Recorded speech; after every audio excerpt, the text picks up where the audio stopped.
We have debate preview time. Yes, I understand my voice sounds poor. You're going to have to deal with it all night. And whoa, maybe the biggest political scandal of our time. All that's coming up right now on I'm Right.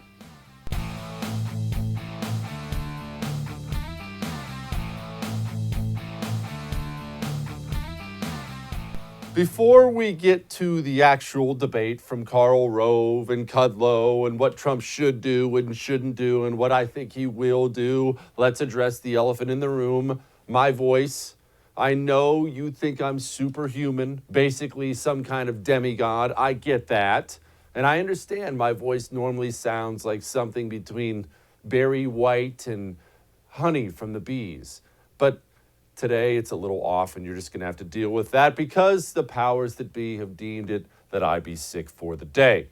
However, we have something big happening here, and I'll be totally honest with you. When this Hunter Biden email stuff came out, I've talked about it. I haven't hammered it too much because I didn't view it initially as anything that was actually going to go anywhere. It obviously looks not great for Hunter Biden personally, but as you know, you watch the show, I don't really dig into that. Everybody has dumb, horrible things they've done, and some people, clearly Hunter Biden is one of them, have made a lifetime out of doing dumb, horrible things. Okay? It sucks. I'm not encouraging it. Kids, don't do that, but people do it. I don't view it as changing anything politically, and frankly, I don't view Hunter Biden's personal foibles as having any effect on my life whatsoever. But this thing's getting worse, and it's getting worse and getting worse. And let this be a lesson to you for the future, because this happens every single time there's a scandal out there, and it is every single time, whether it be against Republicans, whether it be against Democrats. This is how the scandal goes. Initially, it's released. And every side, especially on social media, will be screaming about it. And it's the worst thing ever, and this is terrible, this is terrible, this is terrible. The test of a true political scandal is actually how long it lasts. If it's not that valid, I don't care how loud they're screaming at first. If it's not that valid, it'll go in a day or two. People will start to try to verify things you can't verify. They'll dig into it a little more, and you see, he really probably made too much of that. Ooh, well, we made too much of that. Oh, they're making way too much of that. You know what I'm talking about. As more and more light gets shed on it, it doesn't look that bad, and we all just kind of forget about it and we move on. That's politics. That's the game. But there are some political scandals, the more and more and more you look into them, the worse and worse and worse it looks. And this thing with Hunter Biden looks really, really bad. I'm going to read you a couple specifics here in a minute. Don't let your eyes glaze over. You know I don't bore you on the show, but there are some things you have to hear. And I will tell you this, because of what I do for a living, I have friends in certain places in government and close to the government. I will tell you the things I'm about to read you today are not as bad as it's going to get. They are combing through these hard drives of Hunter Biden still, and it's not good. What I'm about to read you ain't the worst of it, so consider that. Now, I want to give you some context. This is from my good friend, he's an investigative editor, Peter Hassan. He has this published on his social media page. I'm not going to read the entire email. I'm just going to read you the final ending part, and you should know this email is between a James Giller, he is somebody who worked with the Bidens, and this Tony Poliznovsky or something like that. I don't know, it sounds Polish, so therefore I can't pronounce it. But he is the business partner of Hunter Biden, who came out yesterday and said all these emails are not only real, I have more emails that make it look worse. So this is from James to Tony. We have a copy of the exact thing with Hunter Biden CC'd on it. So it's not like he didn't know. And it's a long email. It outlines payments and what we expect here and there. And then there's the end of it. At the moment, here is the provisional agreement that the equity will be distributed as follows. 20 for H, that's Hunter Biden, 20 for RW, 20 for JG, that's James Giller, 20 for TB, that's Tony Bulasnowski, or whatever his name is, that's 10 for Jim, and 10 held by H for the big guy with a question mark after big guy. And everybody, you and I, when we heard about that, we assumed that was Hunter Biden, or that was Joe Biden. Big guy meant Joe Biden, but we didn't know. I mean, you could probably assume it. Tony comes out today and he confirms, oh yeah, that's the big guy. And then it got worse. James and Tony, I believe it was Tony, started releasing actual text message exchanges. This is between James and Tony, released today. We're looking at the screenshots of them.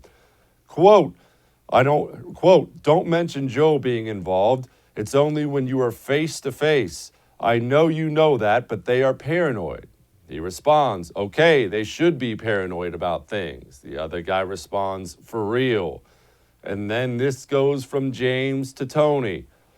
You need to stress to H, we know that's Hunter, does he want to be the reason or factor that blows up his dad's campaign? Things need to be done right and protective of that fact. I pinged H and just said I saw he called last night. When does he want to connect? Meaning taking the position with director and chairman. And there is actually more than I just read you on the show already available, with more to come.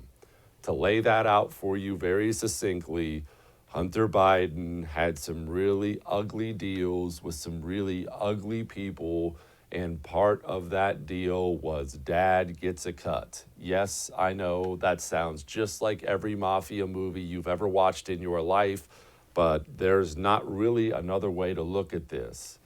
Joe Biden, as vice president, got his son some really, really lucrative things, and his son, as part of that obligation, had to kick up some cash for dad. And the media is still doing the best they can to keep a lid on it, and they're not being very successful. NPR actually put out a statement today. We don't want to waste our time on stories that are not really stories, and we don't want to waste the listeners' and readers' time on stories that are just pure distractions. That actually happened. The TV networks, the radio networks, social media, big tech, they are still trying to censor this thing, and now they can't anymore. They've completely lost control of it. And Joe Biden hasn't denied a single word. Hunter Biden hasn't denied a single word.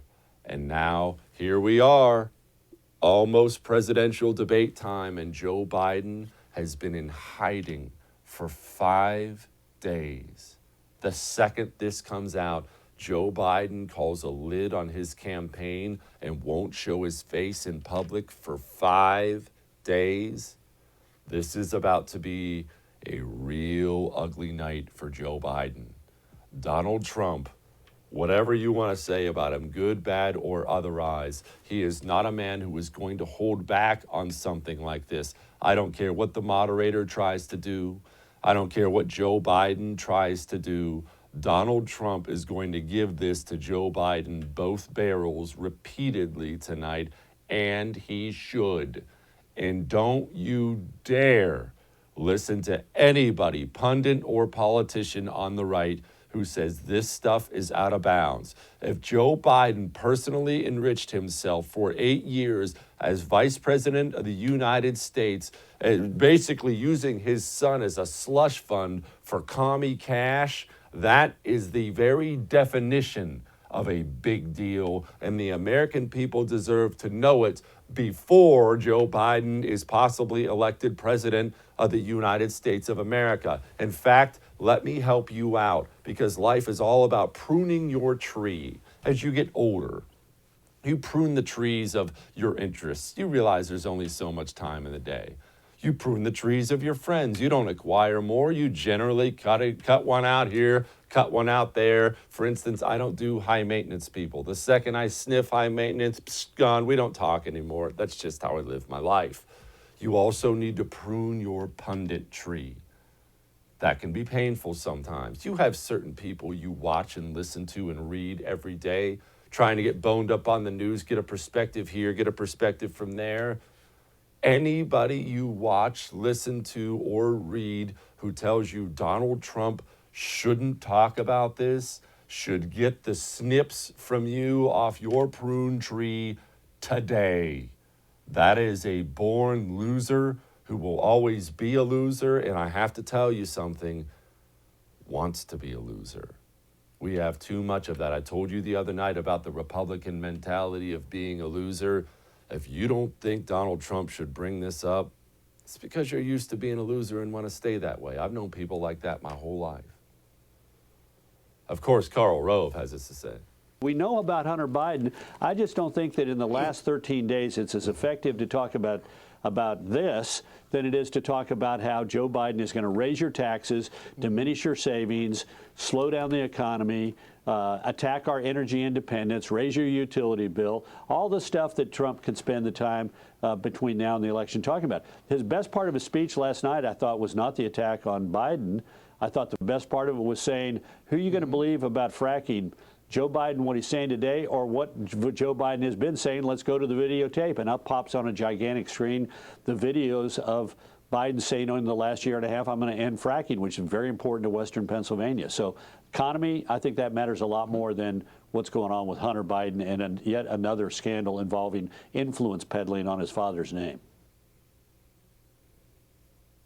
It matters more? Taxes? What is this Republican obsession with taxes? And believe me, I want low taxes more than you do, or as much as you do, I should say. I hate taxes. I think it's outright theft. But what is it? Why is this all we think we can talk about on our side? Why is this all we're comfortable talking about? If Joe Biden is about to be leader of the free world and he's corrupt, and he has used his position as vice president of the United States to personally enrich himself, there is no bigger deal, period. If he'll do that as vice president, what's he going to do as president? That is the definition of a big deal.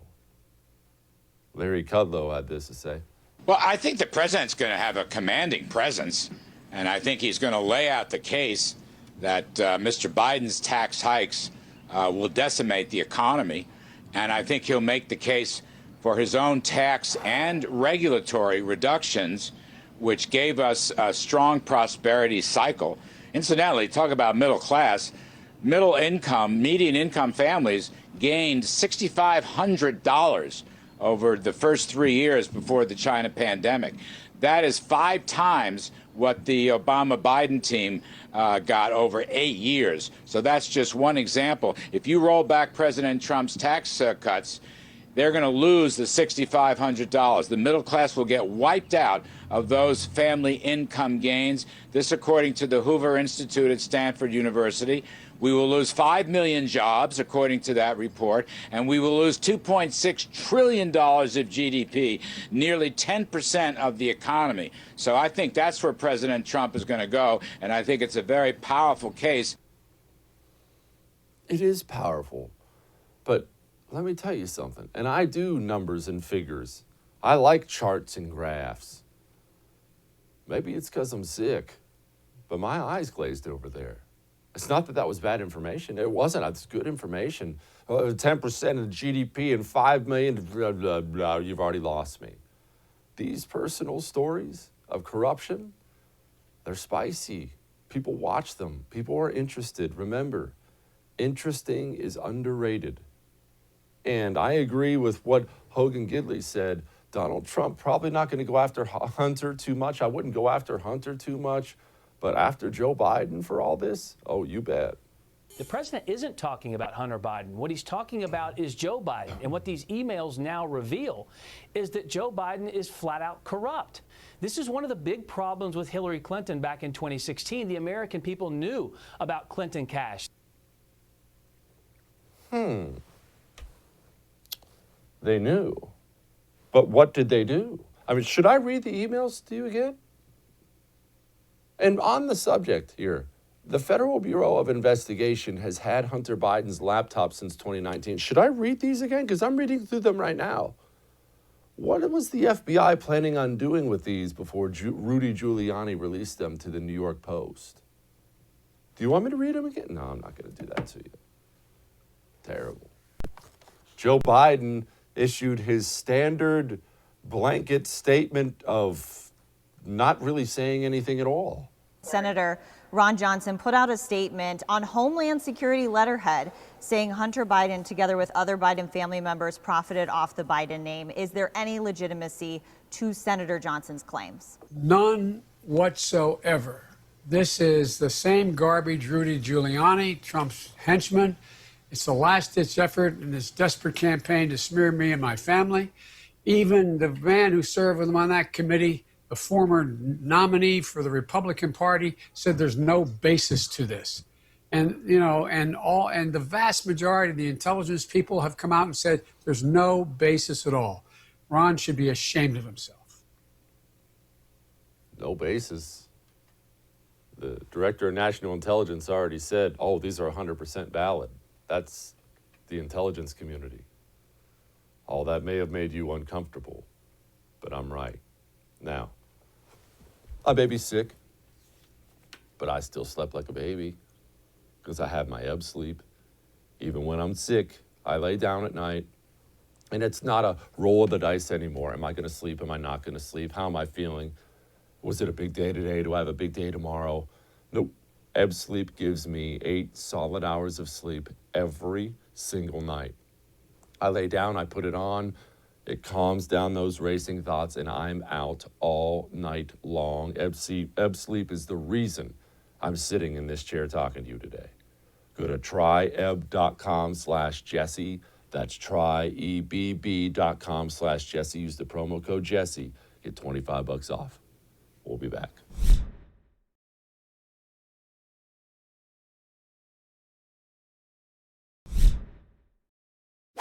The court packing question has been a question that's been nagging at the Joe Biden campaign, well, since he was first asked it and wouldn't answer. And he still hasn't answered. Donald Trump doesn't seem to be letting it go, and he seems to be breaking down Biden's defenses on it. But the first thing Washington Democrats will do if Biden gets elected is pack the Supreme Court with radical left judges who will eliminate your Second Amendment and many other things. Life. Look at the things they have to rule on. They will pack it. They'll decide which businesses can exist and which will be outlawed. They will decide which rights you can keep and which are going to be revoked. They will re-educate your children, which they tried and we stopped, but they will do it. No, it's great. It's a great place. If you want your children to grow up in a free nation where they can speak their minds and practice their religion and live by their values, then you must defeat Sleepy Joe Biden and the radical left. Sleepy Joe Biden it's never going to stop getting me. I wondered if he could have gone Sloppy Joe, though, the double, whatever. But the court packing thing. Donald Trump brings it up. Joe Biden has not been answering it. Now Joe Biden's out there in the news talking about creating a commission to study the court system. I'm starting to get nervous that Joe Biden actually does want to pack the courts and he's just not telling you or I about it. I'm starting to get real nervous. And since it's campaign season, we all knew he was going to rear his ugly head at some point in time.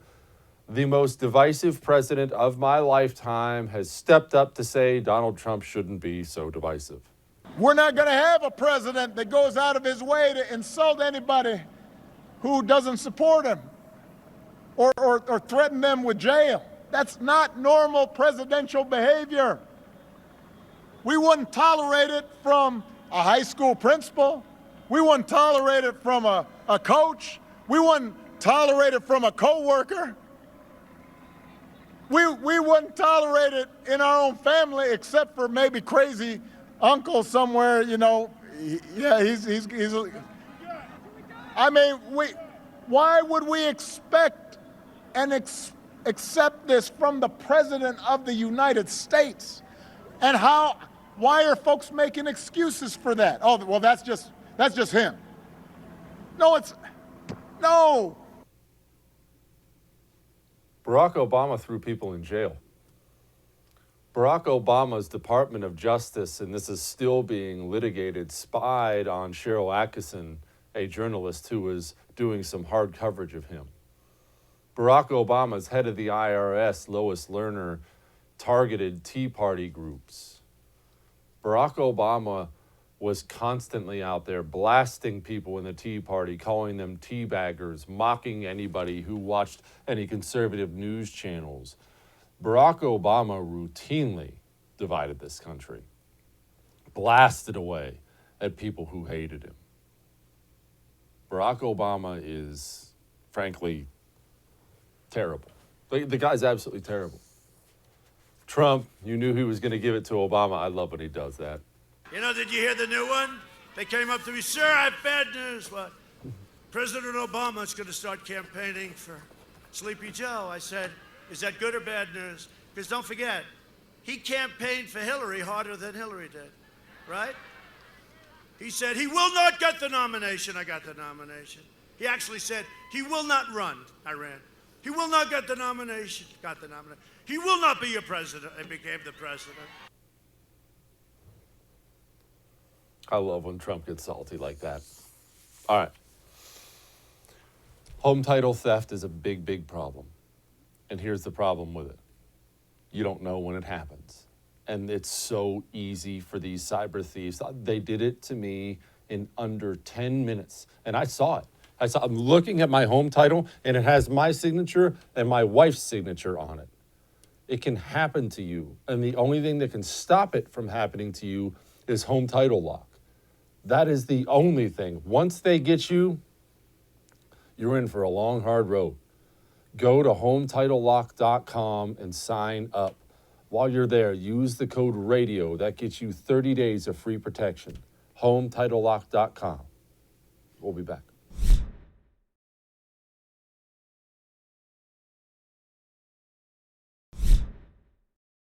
Joining me now, my friend, host of This Is My Show with Drew Berquist. Drew, there are people who say Donald Trump should not touch this Hunter Biden, Joe Biden email stuff tonight. There are people like me that say that is absolutely insane. It is a major, major, major deal, and he has to touch it tonight. What say Drew? I think that I lean more towards you. I think that I get the wisdom or supposed wisdom that some people are saying, hey, go this direction, let him kind of hang himself on certain issues. Don't push too hard there. Focus on the issues that people supposedly care about. But people care about this because no one is allowed to talk about it. With the bans out there on social media, the mainstream media being complicit and not talking about it, it has to come to light. So I think if he can bring it up, and I think the whole tone for him throughout the night needs to be kind of on par with how he handled Samantha Guthrie last week, I guess it was, because she was awful. It's going to be 3-on-1 tonight. It's going to be him versus Biden, Welker, and the mute button. So he's got to be tough, but he can be tough, get his points in. But also, I thought he was very classy, gathered in how he handled Guthrie. He got his points across, but he also didn't go off the deep end. And I think if he can do that tonight and really push on that, he's going to have to push harder on that issue because, of course, Joe's just going to say it's a smear campaign, which is funny because I don't think he understands what a smear campaign is. That would imply it's fake. There's actually evidence there showing that it's something that people need to know about and discuss. And we're 12 days out from the election. So I think he needs to go there. I think he just needs to not go quite as far as he did last time, but still get the message across.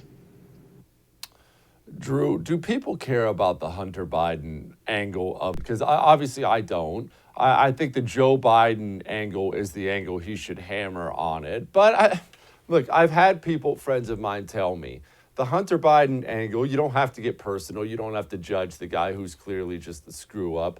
But it does reflect poorly on Joe if his son is a disaster and Joe is dragging him all over the world, getting him important jobs, that part does matter. Does it matter? I think it does and it doesn't. I think that you're right. That the main emphasis is this is a guy that we're voting in to be. He's up for. We're not going to vote him in to be, hopefully, but he's up for president of the United States, leader of the free world in 12 days here. People know nothing about some of his most significant stances. He won't talk about it. He's, even with the court packing, oh, Joe Biden's given an answer. No, he said he's going to develop a commission to study it. Like, that's not an answer. Like, the guy won't give us anything on any of his key positions, and then he won't speak up on this, which is a massive issue and really plays into, his character, him abusing his title, his role, all of that. And then obviously, yeah, he's look, Joe Biden's proven throughout his career, which has been atrocious. Yes, he's been around for 47 years, but he's done it to benefit himself. The country's never benefited from this. I mean, name something positive he's done in 47 years, and you're going to struggle to do so. So I think that it's very much about that. It's about the company he keeps, how he raises his children. I mean, Hunter is a disaster. And some of that is just on him, but it does. I mean, parents are parents, and you can't control everything. But his involvement and not saying anything, and him putting himself and his job ahead of. I mean, at some point, it should be like, all right, I got to stop and step away. You see actors do this. You see athletes do this. You see, I did it with my old job. I was gone overseas 6 to 9 months a year. It's like, you know what? I've got to spend some time with my family. And when your son's a cokehead and a disaster like Hunter Biden, like. It's probably time to stop and try and help him out. And we just haven't seen that. So I think that he is the bigger issue, because at the end of the day, we're not voting Hunter Biden in. But Joe's silence on all of this has been deafening. I don't want to, I would never judge a father's love for his son. I don't know that there's anything out there saying Joe Biden's an unloving father. But I do have to ask the question, as uncomfortable as it may be, because you are a family man. I have sons too. Why run for president of the United States when you know it's going to lay your son's life, indiscretions, whatever you want to put it, it's going to expose them more than they ever would have been exposed before? I've been racking my brains about this for a couple days now. If you're Joe Biden and you could have retired, you have your millions now, thank you, China, and everything else, why do this to your son, let alone to yourself? Why do this? Yeah, I think that's a great question. I don't know. I wouldn't do it. And I've got what I would say a pretty damn squeaky clean background. So when you've got this, you've got all these skeletons in the closet that are there. It really does say something about you, that you're willing to let all this out on the table. Your son's going to get drugged through the mud.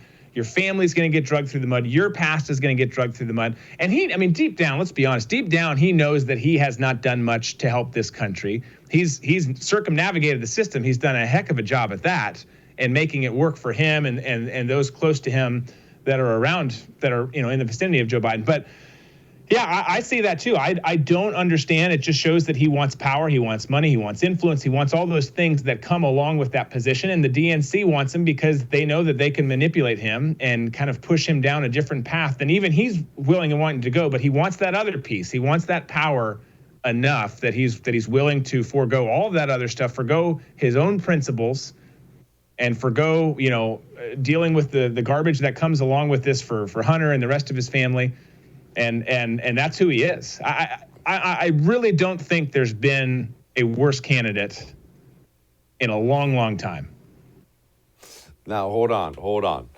Let's not be prisoners of the moment here. You're telling me Joe Biden is a worse candidate than Hillary Clinton was? I think so, and here's why. I think Hillary's awful. Hillary should be in jail. Like, if I had done what Hillary had done back in 2016, I'd be in jail. But at least Hillary will say what she stands for. Now, she's awful. She's a horrible person, like belongs in a gulag that doesn't have ice cream. Like, no one should ever have to live somewhere without ice cream. But she belongs there. But this is she, at least people knew who she was. She could speak, like there was things about her that Joe doesn't have. I mean, Joe is just a train wreck.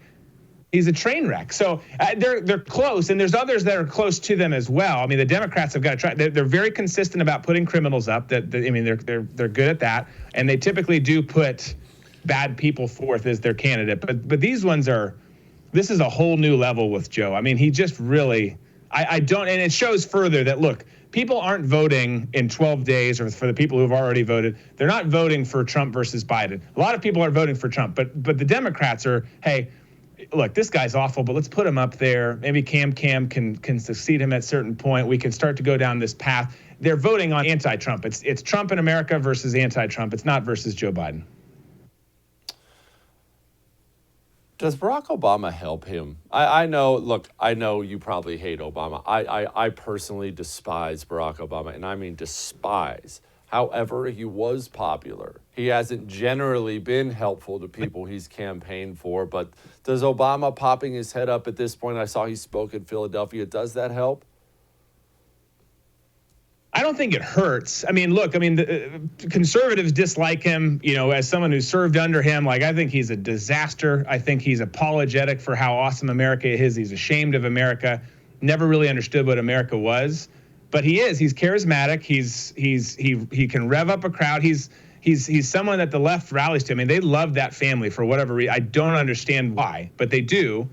And I think that, it didn't help Hillary at the end. It was a similar time that he was doing the same thing for Hillary. Obviously we know how that went. And I don't think it pushes him way past the hump. I don't think it hurts him either. I mean, he's in Florida, I think today or later this week. So it's definitely not something that takes away from him, but I don't know that it's enough to really push him forward too, because you see what you get with Joe, and I really don't even think the Democrats are excited about him or stand behind him. They just don't like Trump, and they don't have anyone else. And they don't have Kamala Harris. It's not like he can just focus on Kamala Harris because she's awful. She's awful. She's the most radically left senator there was. And she's performed awful. I mean, she got crushed in the primaries. Like, there's nothing else to lean on. And we've talked about before, like, you go Tulsi Gabbard, and maybe there's a conversation to be had there, and some of those independent voters look at this a little bit differently, or the left of center voters aren't scared by this radical left push, but they're scared of her because she's somewhat reasonable and rational, for a Democrat, and they've chosen, they've anchored their boat to these other two people, and it's remarkable and sad for the state of our country that we're in. Drew Berquist, thank you, buddy. Hey, thanks for having me. You need gold. You have to have a gold IRA. It just has to be part of your portfolio. Go to Gold Alliance today and get a gold IRA in case the worst happens. goldalliance.com/Jesse. That's goldalliance.com/Jesse. We'll be back.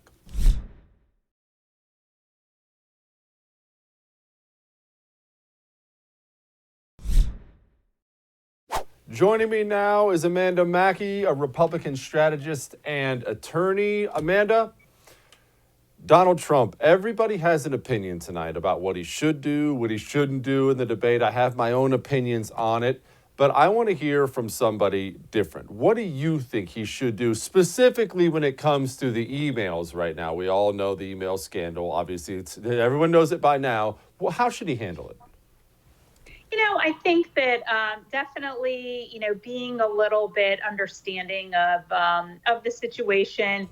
It's important to not talk over as much as he did. There was certainly a lot of talking over, and I think that really it wasn't good. But I think that part also does play well with people who typically find someone who takes authority and, moves forward with that, a good thing. So I think really what it does is it, pits some people to say, I don't really appreciate his brash style, but then there are those that really appreciate his brash style and appreciate him being really aggressive about something. I think the problem with the emails really is that it's kind of confusing, quite frankly. Former Governor Huckabee said this. He said, it's just kind of a complex issue that not a lot of people understand.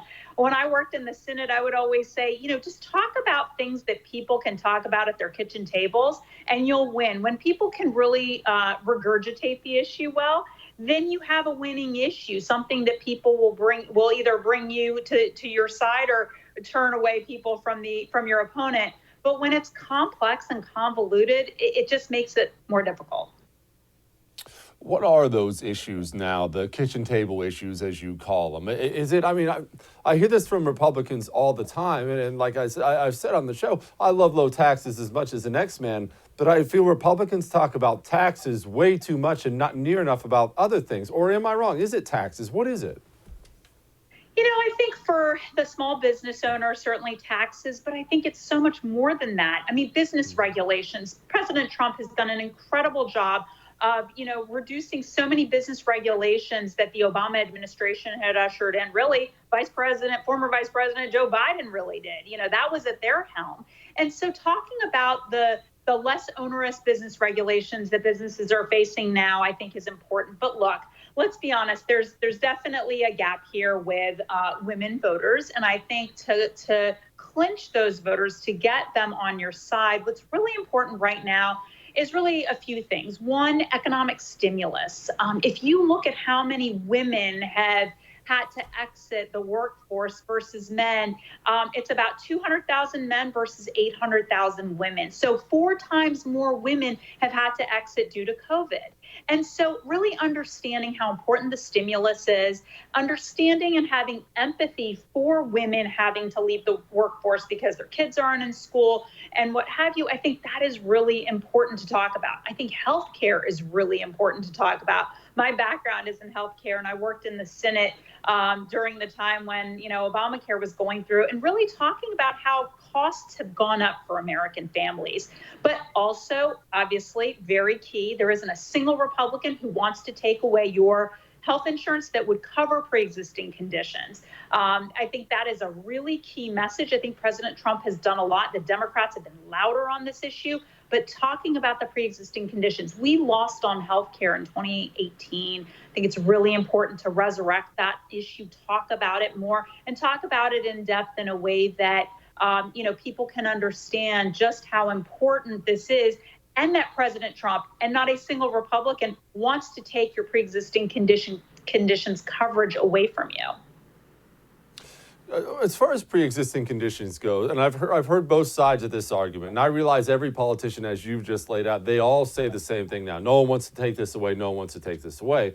However, I mean, isn't the elephant in the room? That is what's going to drive costs up. If you're going to force insurers to cover people with pre-existing conditions, then they're going to make that money they have to make by people who don't have them, and insurance premiums are going up. No one can talk about that. I realize it, but you're the expert. I am not. Is that not the case? I don't necessarily think so. I mean, look, they've taken away a lot of the teeth, if you will, that were in the ACA for, penalties. And, I think that by and large, the healthcare costs, they haven't ballooned. I mean, it's geographical with healthcare, right? For certain areas of the country, it's more affordable. For certain areas where there are less providers, the providers have to be paid more to be in network, so their coverage is going to be more expensive. Alaska is a great example of that. The rural states, the medically underserved communities, Maine is another great example, different than a state like Florida. And so I think that I don't really see that happening. Of course, everyone's going to say, well, there's going to be a difference in price. But look at what the American families and individuals and businesses are having to pay under Obamacare. And I think that in and of itself has been very onerous. But I think that there are ways that you can do it and it wouldn't spike the costs out of control. Healthcare, clearly, as you laid out, is something Republicans have failed on.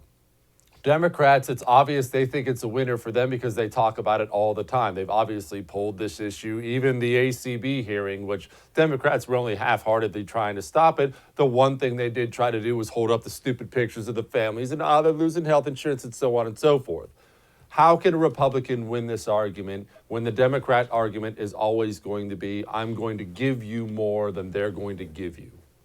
Well, just turn it around on them and say, yeah, sure, the Democrats want to promise you everything. Nothing is free in life. And we know if they're saying they're going to give you something, it's going to cost you money. And the last thing you want is the government running your health care the way that, the DMV is run, for example. And I think really highlighting how government programs don't always work well. And so you don't want the government involved in your health care. Part of the reason why, Medicare has worked is Medicare is a private, people always bring up this issue. Well, Medicare. Well, yeah, Medicare uses private doctors. It uses private, it uses private healthcare professionals. And so that is not a closed system like the VA is. And in so many parts of the country, you really struggle with the VA. Long queues to get in, the care that isn't always up to snuff. And so I think it's really important to describe it in that way and let people understand. But we have got to be talking about pre-existing conditions and wanting to lower healthcare costs. Small businesses are what keep this country going.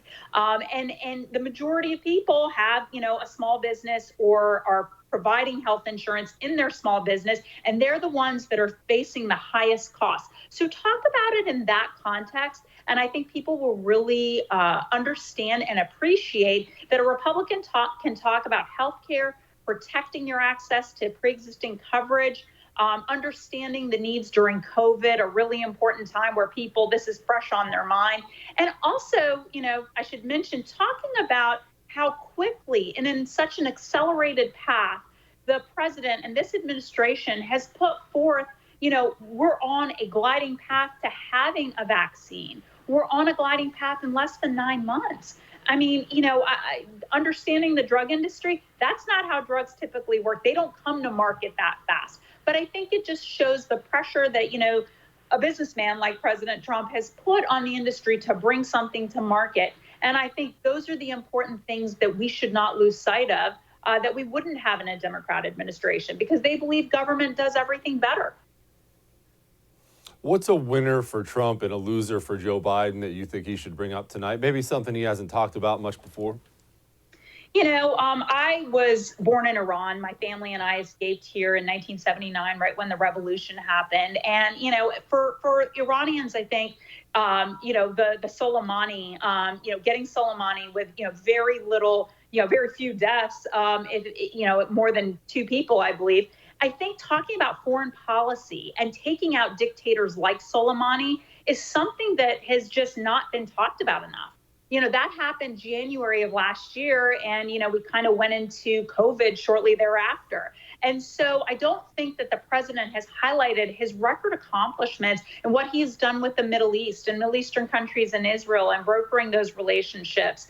And really in taking out a dictator who had American blood on his hands. And I think those types of things, and of course, Kristen Welker is not bringing those up in the debate, and that's been a source of contention, that there are no topics on foreign policy that are going to be discussed tonight. So he should bring that up and talk about it and talk about how he did that. He took the initiative, and the world is a safer place when one less dictator is alive.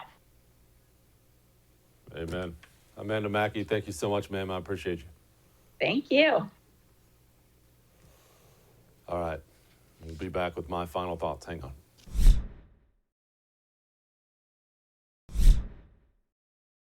All right, it's debate night. Let me caution you against something.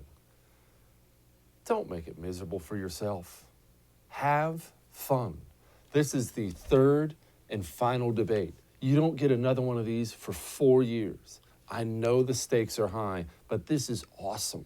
We're going to see Trump going after Biden, the moderator going after Trump, Biden going after Trump. It's going to be anarchy. It's going to be crazy because Trump's here. Hear me out here. This may be the most interesting presidential debate you've ever watched in your entire lifetime. So don't make it miserable. Pour yourself a glass of water or a glass of wine or whiskey if you're a man and enjoy the debate. All right. I'll be here after the debate doing a post-debate recap of everything for you. We will enjoy it together, and then we will recap it together, and you don't have to change the channel. You can watch it right here on the First. I'll see you after it's over.